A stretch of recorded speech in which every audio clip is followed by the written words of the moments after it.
Madison Crowell. I'm from Hinesville, Georgia, and I'm an exercise science major with a double minor in social innovation and civic engagement and psychology. Yeah, so growing up, my mom, she was a single mother. She got a divorce from my father when I was about in kindergarten, and we moved around a lot. We were living with other family members, and then she met my stepdad when I was in third grade.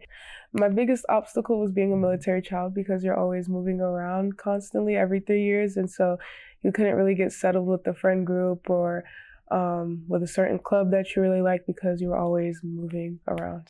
Emotionally, I feel like people, especially for the people that don't have parents in the military, it can be hard for them to understand. Like when my dad deployed, like I was really sad for like 2 weeks because he was like my best friend, and so nobody was like really understanding. Like I couldn't really talk to my friends about it because they didn't understand. Like they were like, "Oh well, he's coming back," and I'm like you never know, that type of stuff.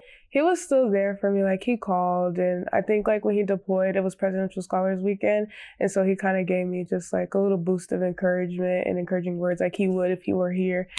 My mom would help me a lot. Like we would just sit down and like, cause I would spend a lot of my time with him because like we have a lot of stuff in common. Like we would like to watch sports and like different movies and stuff.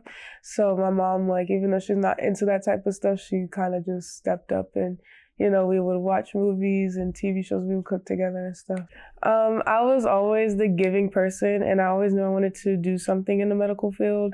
But I know I didn't want to be like an emergency room doctor, or like a nurse or anything, because I don't want to see like blood and stuff firsthand. So then I kind of stumbled on athletic training and physical therapy, and I kind of found my heart with sports. So I've probably applied to maybe like 300 scholarships. And I got maybe about like 250 of those. You have to start early. Don't procrastinate. And I know it's easier said than done, but like a lot of my friends at high school, like they'll be like, I'll send them scholarships and they'll be like, oh, okay, like I'll do it. And then like 2 weeks later, or like even now, like I'm asking them like, what's the status? And they're like, oh, I gotta end up doing it. But you have to put in the work. So really get your service hours, get involved, but don't be too overwhelmed and learn how to say no. Just kind of prioritizing, staying organized and don't get stressed.